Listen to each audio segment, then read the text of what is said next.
Monsieur Jean-René Etchegaray, je me tourne maintenant vers vous.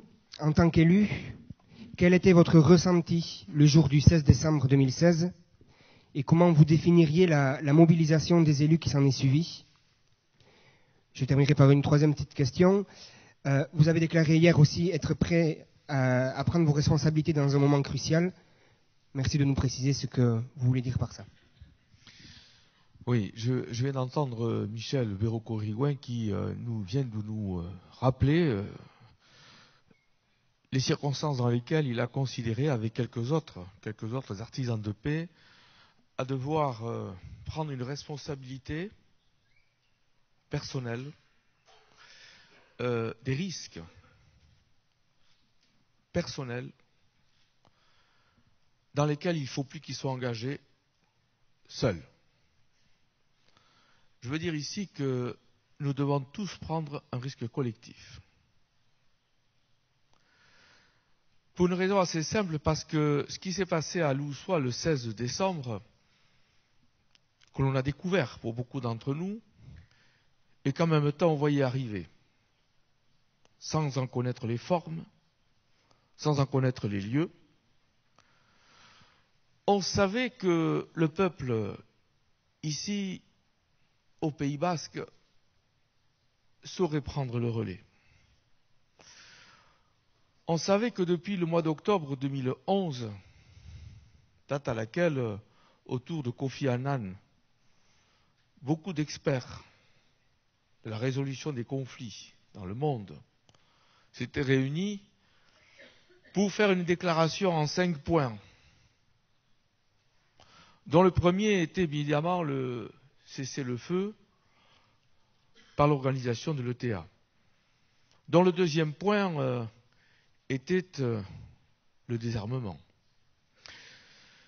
Nous savions que, alors même qu'il avait été satisfait au premier point par l'organisation de l'ETA, dans les heures qui ont suivi la déclaration du palais d'Ayété, nous y étions pour un certain nombre d'entre nous.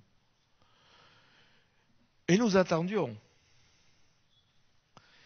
que les États, et je veux parler en particulier de l'État français, acceptent de prendre acte de ce qui venait de se passer, reconnaissent aussi le rôle que ces personnalités de la société internationale avaient accepté de jouer, au travers évidemment de ce comité, mais au travers aussi de cette commission internationale de vérification qui a été mise en marche immédiatement après la déclaration d'Ayété. Nous sommes au mois d'octobre 2011. Et depuis lors, rien.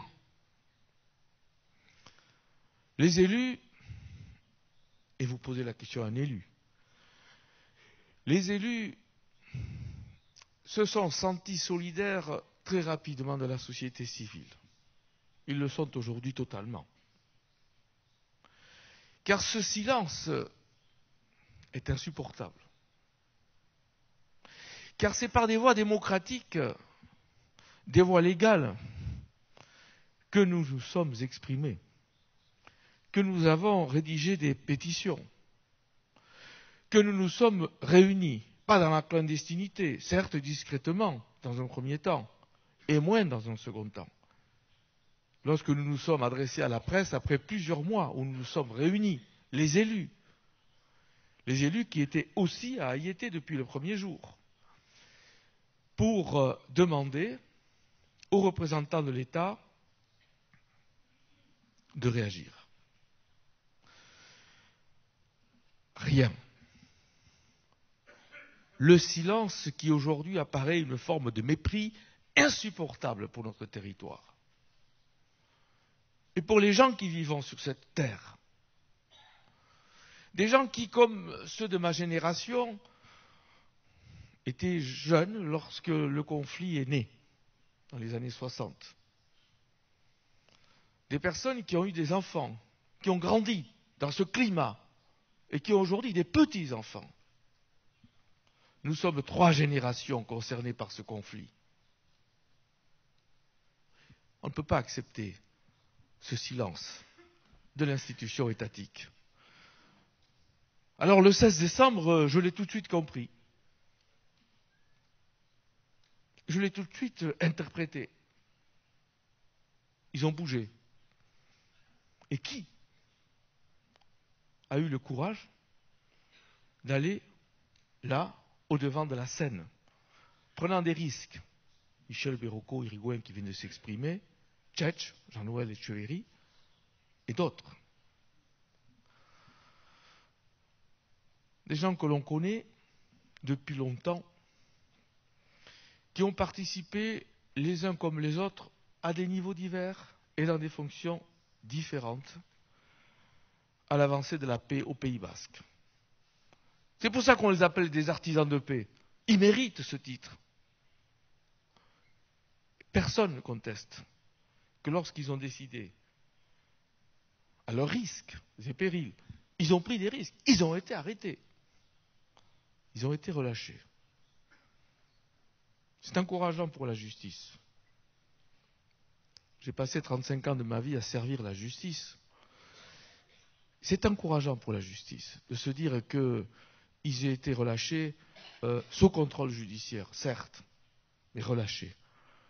Que lorsque des magistrats du siège voient ce qui s'était passé, ils se sont dit nous n'avons pas affaire à des personnes qui méritent d'être incarcérées.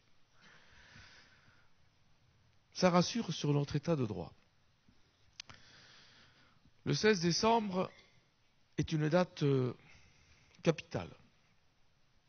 C'est une date capitale parce que, Michel vient de le dire, on a le sentiment que la population a pris la mesure des choses.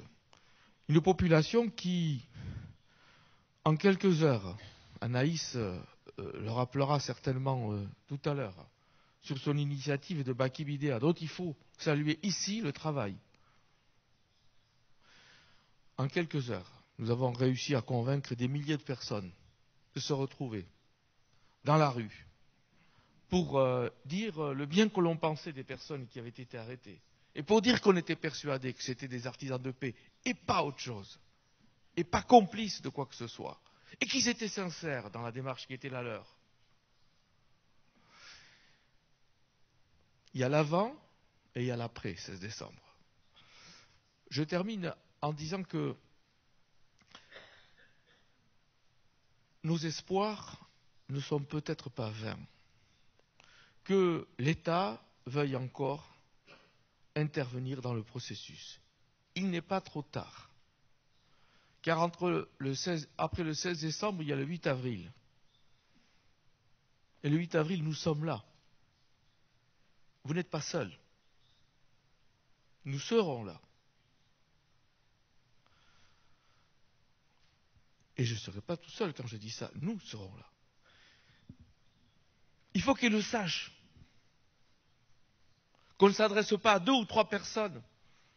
Qu'on s'adresse à toute une population. Qu'il y en a assez. Qui vit cela depuis 50 ans. Qui voit aujourd'hui s'entrouvrir la porte pour la paix. Que tout ceci ne veut pas dire qu'on nie la vérité. Au contraire. Et cela a été dit magnifiquement par les intervenants tout à l'heure, et le président Portelli l'a dit magnifiquement. Participer au désarmement ne veut pas dire qu'on efface le passé. Considérer que le désarmement était nécessaire dès l'instant où c'est un préalable indispensable pour la suite du processus, indispensable, n'est pas de dire que l'on ne reconnaît pas la vérité. Et c'est là que s'installe la justice transitionnelle, qui n'est pas dans le logiciel de la justice française. Le président Portelli l'a bien dit tout à l'heure. C'est vrai. Nous vivons dans un pays que nous aimons. Dans un pays qui a ses valeurs. Qui est aussi le pays des droits de l'homme. On n'est pas n'importe où en France. On est dans le pays des droits de l'homme. Des gens qui ont su inventer ce concept des droits de l'homme. Qui dépassent aussi les systèmes juridiques. Car les droits de l'homme dépassent les systèmes juridiques et judiciaires. Et c'est bien ce que nous demandons à l'instant. C'est que l'on se situe au-delà même de ce que sont les logiciels actuels, et juridiques et judiciaires, et considérer que nous avons une opportunité, une responsabilité morale, Et quand je dis morale, de morale politique, dont il faut que nous nous saisissions. Le 8 avril est notre date. C'est notre date à tous. C'est la porte vers la paix. Et dans la reconnaissance des droits de chacun, des victimes d'abord. Et les spécialistes qui se sont exprimés tout à l'heure et qui nous ont dit comment les choses s'étaient passées, et récemment encore en Colombie, dans des situations qui étaient aussi complexes que la nôtre, nous ont dit les choses sont possibles ici, car elles ont été possibles ailleurs. Alors, mettons fin à cette situation qui veut que le Pays basque serait le dernier théâtre de conflit de l'Europe occidentale. Il en va de notre responsabilité et en particulier de la préparation d'un avenir meilleur pour les générations futures. 3 générations de sacrifiés, ça suffit.